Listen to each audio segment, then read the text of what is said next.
Chers frères et sœurs, chers amis qui nous suivez sur les réseaux sociaux, soyez les bienvenus pour ce culte de ce matin. Et je vous accueille avec le début du psaume 103. Je lirai quelques versets de ce psaume 103 à partir de la version Parole de vie. C'est un psaume du roi David, et voici ce qu'il dit. Je veux remercier le Seigneur. Je veux remercier le Dieu saint de tout mon cœur. Oui, je veux dire merci au Seigneur, sans oublier un seul de ses bienfaits. C'est lui qui pardonne toutes mes fautes, c'est lui qui guérit toutes mes maladies. Il arrache ma vie à la tombe. Il me couvre d'amour et de tendresse. Il remplit de bienfaits mes vieux jours. Il me donne une nouvelle jeunesse et j'ai la force de l'aigle qui s'envole.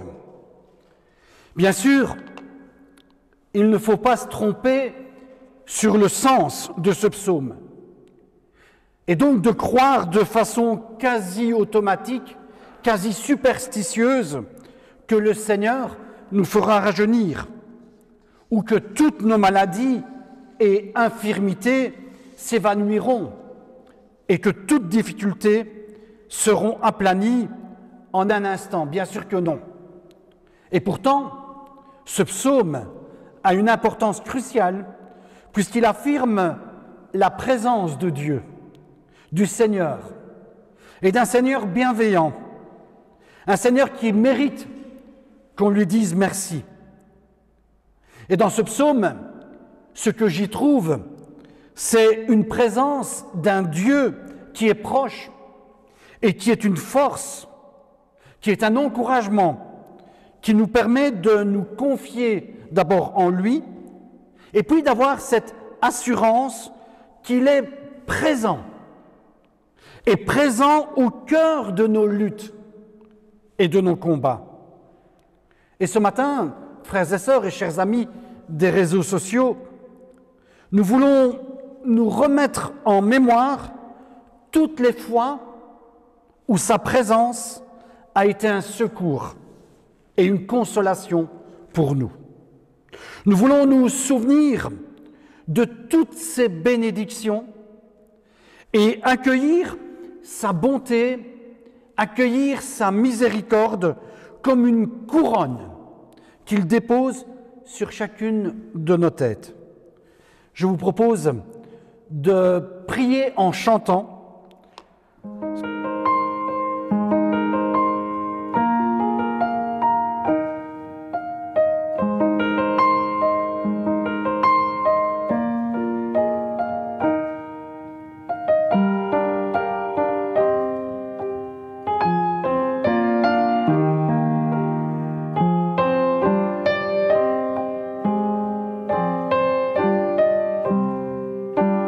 Au bras mon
Recueillons-nous dans la prière.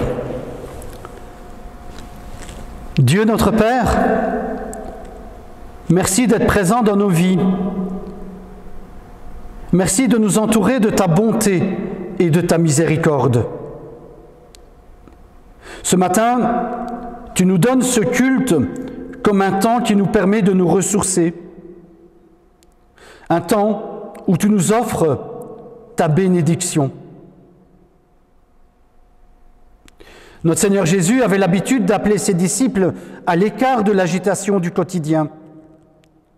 C'est au cours d'un de ces moments bénis qu'il a donné un enseignement précieux, le Notre Père, qui nous permet non seulement de t'appeler Dieu, mais de t'appeler Père dans une relation de confiance, dans une relation d'amour.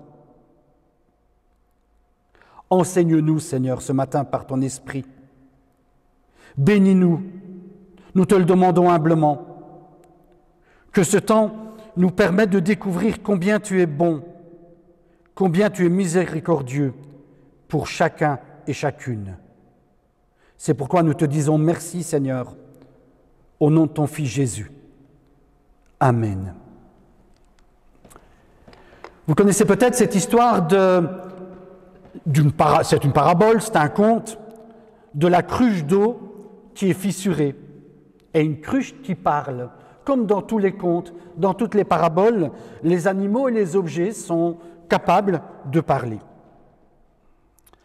Un vendeur d'eau se rend chaque matin à la rivière pour remplir d'eau les 2 cruches qu'il avait fixées à chacun des bouts d'un bâton qu'il plaçait ensuite sur ses épaules.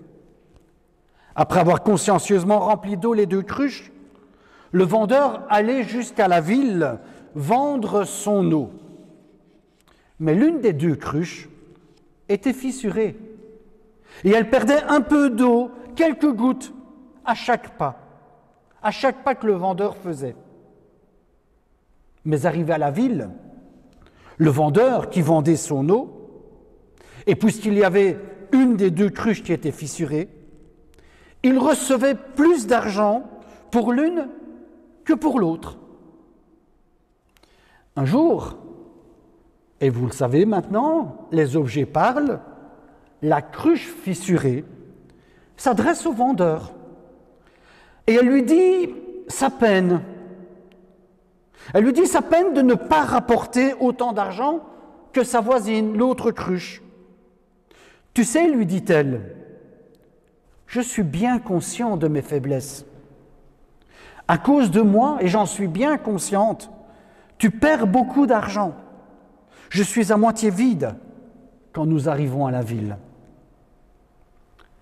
Sur le coup, le vendeur ne répondit rien. Le vendeur se tait.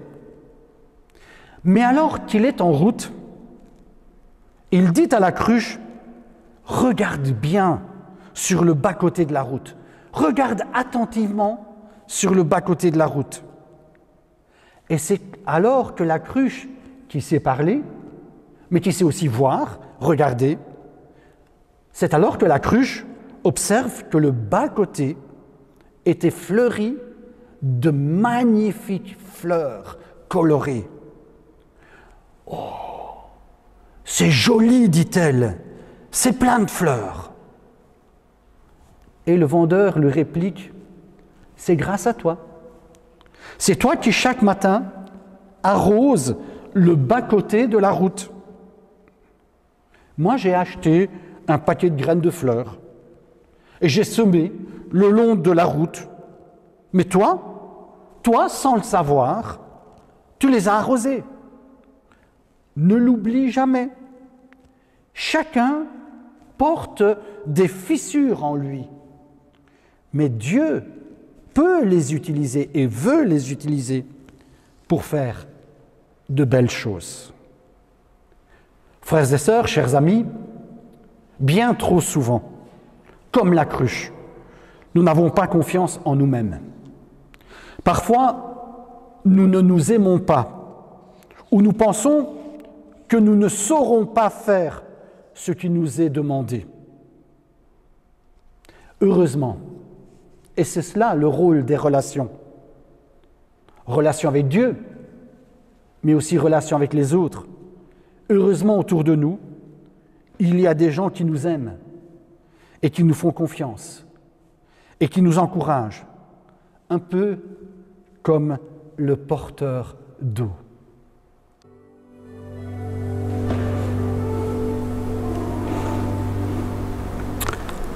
Chacun de nous porte des fissures, chacun d'entre nous porte des blessures, chacun de nous peut souffrir de blessures récentes ou anciennes. Je vous invite simplement à la prière. Une prière toute simple, mais une prière qui peut être prononcée de tout son être. Seigneur, aujourd'hui je te rends grâce, parce que tu es le Dieu de la vie. Et je remets ma vie entre tes mains. Je remets toute ma vie entre tes mains.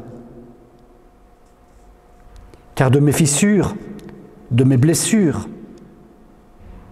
tu peux me faire naître de belles choses qui glorifient ton nom. Merci pour mes frères et sœurs. Merci pour ces frères et sœurs qui, par leur attitude et leurs paroles, m'encouragent et me montrent que j'ai de la valeur. Au nom de ton Fils Jésus, je te prie. Amen. Et nous voulons confesser notre foi à la suite des réformateurs dans cette relation libre avec un Dieu qui vient comme un Père auprès de nous. Les réformateurs disaient « Seule la gloire de Dieu compte. Dieu est le seul que nous adorons et le seul que nous prions. Il est le créateur du monde visible et invisible. Et nous croyons que celui qui cherche la gloire de Dieu le trouve en aimant son prochain. » Ensuite, les réformateurs disaient « Seule la grâce de Dieu compte. » Oui, nous croyons que le salut s'obtient par la grâce seule. Il n'est pas le résultat de nos efforts, il n'est pas le résultat de nos mérites. Nous croyons que Dieu répand cette grâce sur toute l'humanité. Seule la grâce de Dieu, seule la foi, seules les Écritures. Nous croyons que la Bible est l'autorité suprême en matière de foi et de doctrine. Toute l'Écriture est inspirée de Dieu et elle est utile à notre réflexion et à notre action dans ce monde. Amen. Et après cette confession de foi, qui se termine donc par cette écriture qui est inspirée de Dieu et utile pour notre foi et pour notre vie, nous allons méditer un texte de l'Évangile selon Jean. Au chapitre 21, nous lirons les 14 premiers versets.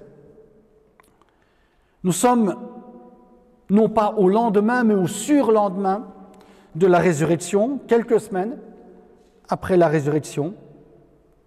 Et voici ce qu'il nous est dit.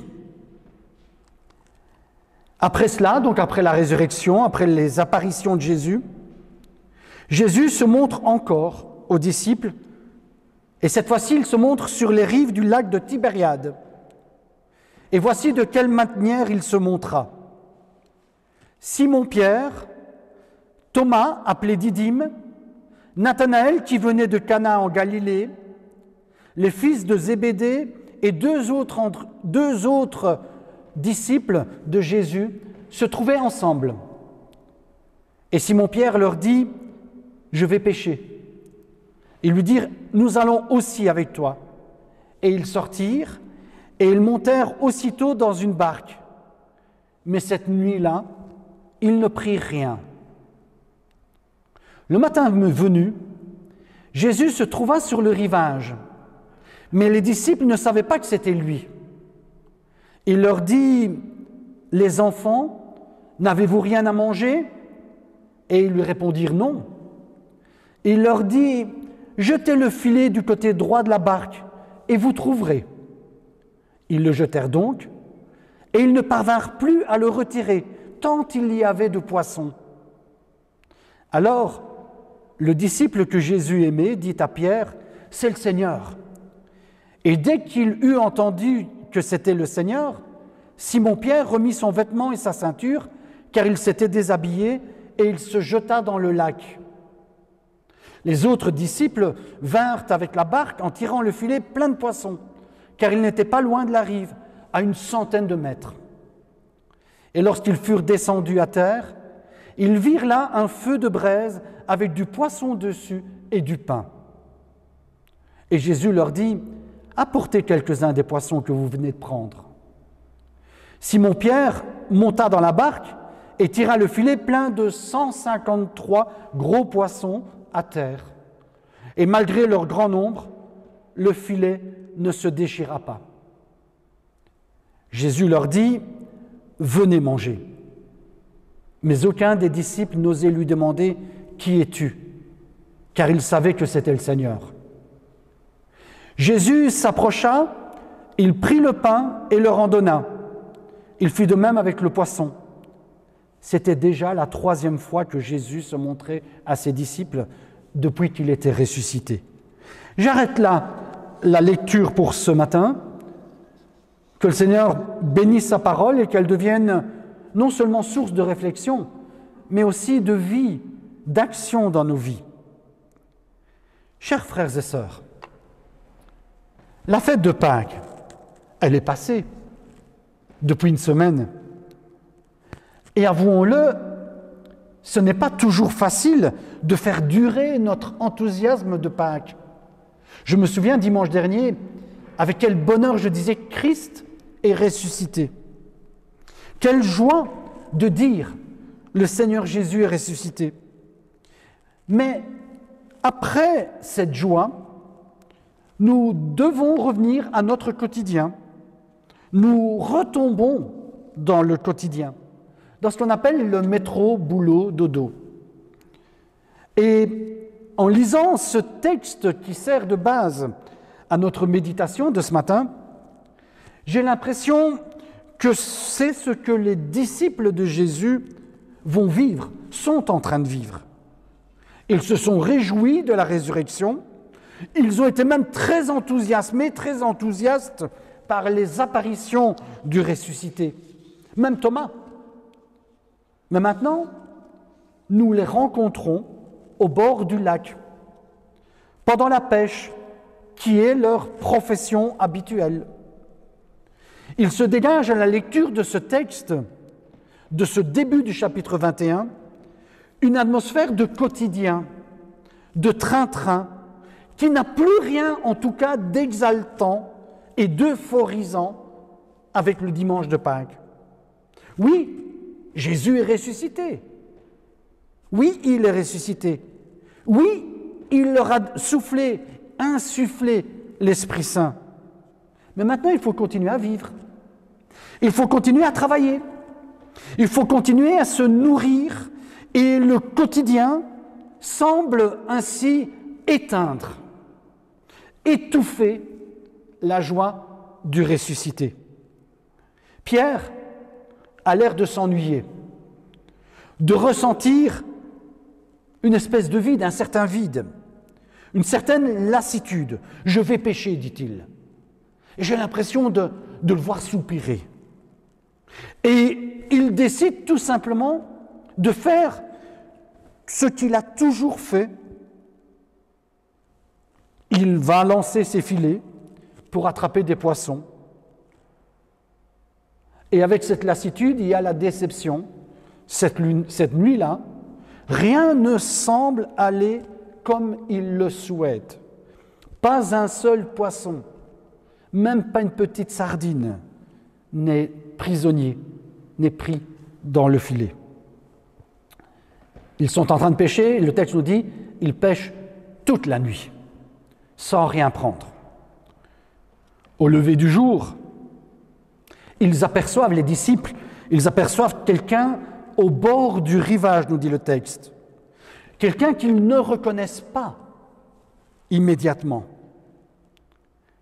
Jean, qui avait accompagné Pierre pour cette pêche nocturne, lui va commencer à reconnaître Jésus, mais à quoi? Qu'est-ce qui l'a fait reconnaître? Je retire 2 indices de ce qui nous est écrit. La première, c'est la première phrase de Jésus. « Enfants, n'avez-vous rien à manger ?» Et je mets l'accent sur le mot « enfant ». Le mot « enfant » constitue un premier indice. Le second indice, c'est cet ordre de lancer à nouveau les filets. Et cette fois-là, les filets seront remplis, pleins à craquer. Au verset 11, il est même précisé qu'ils ressortent de l'eau avec 153 poissons, c'est-à-dire le nombre d'espèces de poissons connus pour un juif. En Israël, on pensait qu'il y avait 153 espèces de poissons. Ils ont pris donc dans leur filet un poisson de chaque espèce, semble nous dire l'évangéliste Jean.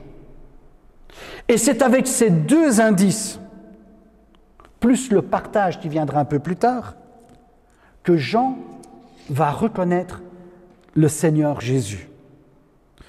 Et le texte précise qu'à ce moment-là, Pierre se jette à l'eau parce qu'il est nu. À côté de cette pudeur tout à fait compréhensible, ne pouvons-nous pas aussi supposer que Jean veut nous rappeler le cœur même de la mission de Pierre, d'être un pêcheur, non pas de poissons, mais d'être humain. Jésus lui avait dit « Tu deviendras pêcheur d'hommes ». Mais il ne lui avait pas promis qu'à chaque fois, son message, son discours, ses intentions allaient porter du fruit. Il lui avait simplement dit « Voilà ce que tu feras pour le reste de ta vie ». Allons un peu plus loin dans cette réflexion. Dans le chapitre 20, il nous est dit que Jésus est ressuscité, il apparaît aux disciples, il apparaît même à Thomas qui rate les occasions, et puis il insuffle son esprit comme si déjà à ce moment-là, Jésus part et il envoie ses disciples en mission. Et la question que je me pose, c'est pourquoi alors Jean éprouve le besoin de raconter une nouvelle apparition. Pourquoi Jean éprouve le besoin de rajouter un chapitre, alors que ce chapitre 20 pouvait servir de conclusion et de dire voilà, l'histoire finit bien et maintenant c'est aux disciples de continuer l'œuvre du Seigneur. Jésus apparaît, nous dit Jean 20, il apparaît à ses disciples, il souffle sur eux, il les envoie en mission pour annoncer la bonne nouvelle. Pourquoi donc rajouter un chapitre? Ça paraît être comme une rajoute, comme du bois de rallonge, comme on dit parfois. Je pense que c'est peut-être parce que Jean a le souci de transmettre au lecteur que la présence du Seigneur, son esprit en nous, sa bénédiction quotidienne, ne sont pas des espèces de talismans, de porte-bonheur, d'assurance tout risque contre le découragement et parfois même contre l'échec. Notre vie quotidienne ressemble parfois à ces filets vides. Malgré nos bonnes intentions, malgré nos efforts, nous avons parfois l'impression que rien ne va, que nous ne réussissons pas toutes les bonnes intentions que nous avons. Et même si le Seigneur a le pouvoir de rapporter 153 poissons, le découragement, la fatigue nous guettent tous. Chacun d'entre nous. Et donc, Jean semble envoyer un message non seulement aux disciples, mais aussi à tous les lecteurs qui viendront par la suite. Vous pouvez reconnaître le Christ et son œuvre à quelques simples indices dans votre vie quotidienne. Et le premier des indices, je l'avais déjà souligné il y a un instant, c'est la certitude qu'il continue à nous regarder avec affection. Ce mot « enfant » ne concerne pas votre âge. Et ce n'est pas une question d'âge, mais c'est la façon dont Jésus vous voit. L'affection dont vous êtes, chacun d'entre vous, vous et moi, les sujets, les bénéficiaires. Jésus ne cesse de dire à chacun d'entre nous « enfant », avec une intonation de douceur, de tendresse. C'est le premier indice. C'est cette première ancre qui est important de mettre dans nos vies et de ne pas oublier. Ensuite, il y a cette certitude qu'au milieu de votre barque quotidienne, le Seigneur vous fait porter du fruit, et il vous fait porter du fruit même quand vous pensez que vous n'en portez pas. Rappelez-vous cette belle petite parabole de la cruche fissurée. Et puis, comme pour le petit déjeuner improvisé au bord du lac, et c'est tellement beau, mais qui ressemble très fortement au repas de la dernière scène de la Sainte Seine, dans la chambre haute, le Seigneur est présent dans vos repas, dans nos repas. Il est présent dans vos repas, dans vos conversations, dans l'amour que vous vous portez les uns envers les autres, dans l'accueil que vous vous faisiez les uns et les autres. Enfants, n'avez-vous rien à manger ? Demande Jésus au verset 25. Enfant, ne te décourage pas. Continue à vivre ta vie quotidienne. Fais de ton mieux. Enfant, continue à voir ma présence dans tous les gestes simples que tu fais chaque jour. Particulièrement ce temps de repas où tu peux partager, tu peux prier, tu peux communier avec ton prochain. Je partage donc avec vous le fruit de quelques réflexions, le fruit de ce que moi je souhaite retenir de ce texte de l'évangile de Jean au chapitre 21. Il y a tant d'autres choses encore à dire, mais moi ce que je veux retenir ce matin et que je veux vous livrer, frères et sœurs, chers amis qui nous suivez sur les réseaux sociaux, c'est que Jésus vient vers nous avec tendresse. C'est qu'il reste présent dans notre quotidien et que chaque repas, y compris et surtout la Sainte Seine, quand nous pouvons la célébrer, ce sont des occasions de nous ressourcer, de revenir à l'essentiel de la foi et de vivre une communion avec Dieu et avec les autres.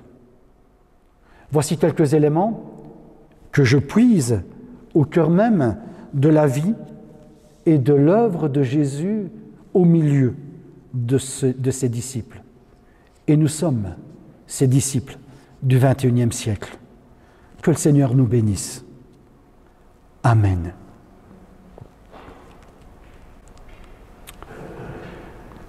Je reprends un texte qui est déjà paru dans nos colonnes il y a quelques mois, écrit par Robert Ribert, et qui porte comme titre « De quoi demain sera fait ?» Dis-moi, Seigneur, de quoi sera fait demain, mon demain à moi, celui de ceux que j'aime? Tous ces demain semés d'espérance, qui attendent de germer. Les vois-tu, Seigneur? Les vois-tu, ces espérances enfouies au plus profond de nos jardins secrets, là où personne n'entre, sinon toi et toi seul? Dis, Seigneur, les feras-tu éclore un jour, nos espérances? Les rendras-tu en graines, nos rêves, nos projets? De quoi sera fait demain? Après tout, qu'importe, puisque ta présence, Seigneur, m'accompagnera au cœur de mes déserts, comme au plus profond de mes joies. Ta présence qui m'invite déjà à vivre aujourd'hui, comme pour mieux réaliser demain. Non, Seigneur, finalement, ne me dis pas de quoi demain sera fait. Dis-moi seulement que tu es là.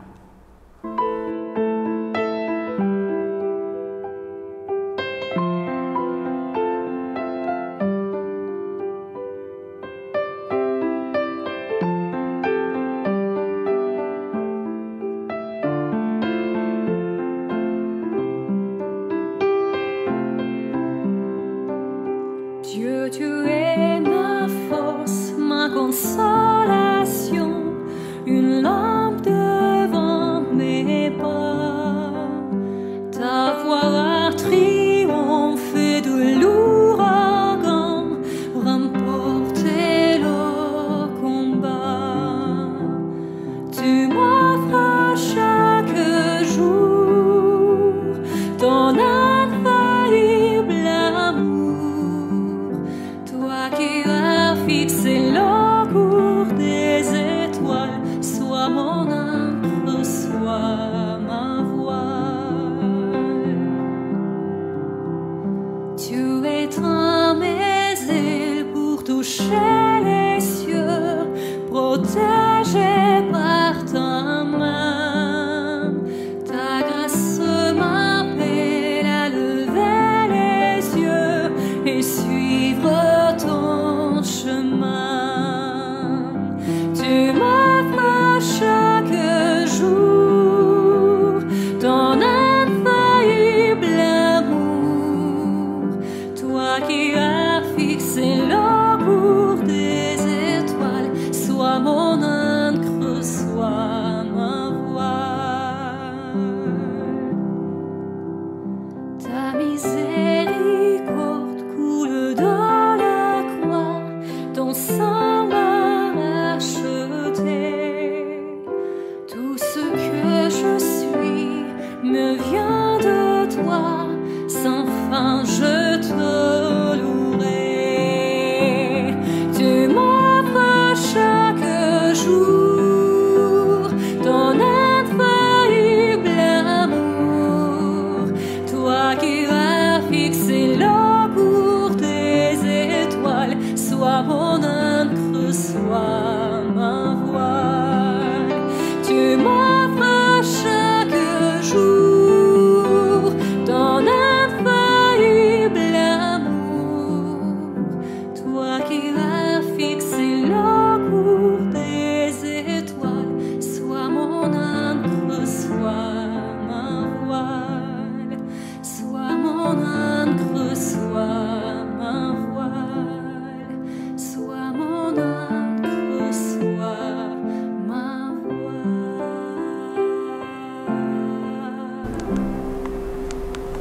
Je vous invite à la prière. Dieu notre Père, nous te prions pour tous les hommes, quel que soit leur état ou leur condition. Fais-toi connaître à chaque être humain comme un Dieu qui accueille, un Dieu qui accorde gratuitement son salut et sa grâce. Nous t'adressons aussi nos prières pour ton Église dans le monde entier. Dirige-la par ton esprit, qu'elle s'attache à suivre fidèlement ta parole. Bénis les personnes qui consacrent leur vie au service du prochain. Garde dans la joie et dans la persévérance ceux qui, par amour pour toi, servent leurs semblables dans les hôpitaux, les homes, les prisons. Ranime l'esprit de leur vocation, afin qu'il y ait partout des témoins de ta grâce. Prends soin de notre monde troublé. Nous te prions pour ceux qui sont dans la misère, pour ceux qui ont faim, pour ceux qui sont chassés de chez eux, exilés ou déportés, pour ceux qui sont persécutés ou torturés. Conduis nos dirigeants sur un chemin de justice, sur un chemin de service en faveur des plus fragiles. Seigneur, toi que nous appelons Père, entends nos prières et exauce-les au-delà de nos espérances. Engage-nous à la suite de ton Fils Jésus. C'est en lui, en son nom, que nous te prions. Amen. Notre culte touche à sa fin. Recevez, frères et sœurs, une parole d'encouragement, d'exhortation, une parole d'envoi, une parole de bénédiction. Oui, le Christ est ressuscité. Oui, continuons à dire Alléluia, le Christ est ressuscité. Même si notre quotidien retombe à des affaires courantes. Que l'espérance, et nous avons parlé de voile, de poissons, de lacs, que l'espérance soit la voile de vos vies. Que le ressuscité vous accompagne, vous fasse expérimenter toutes les formes de la résurrection. Et que Dieu vous bénisse, qu'il vous garde, le Père, le Fils et l'Esprit Saint. Allez dans sa joie, allez dans sa paix. Amen.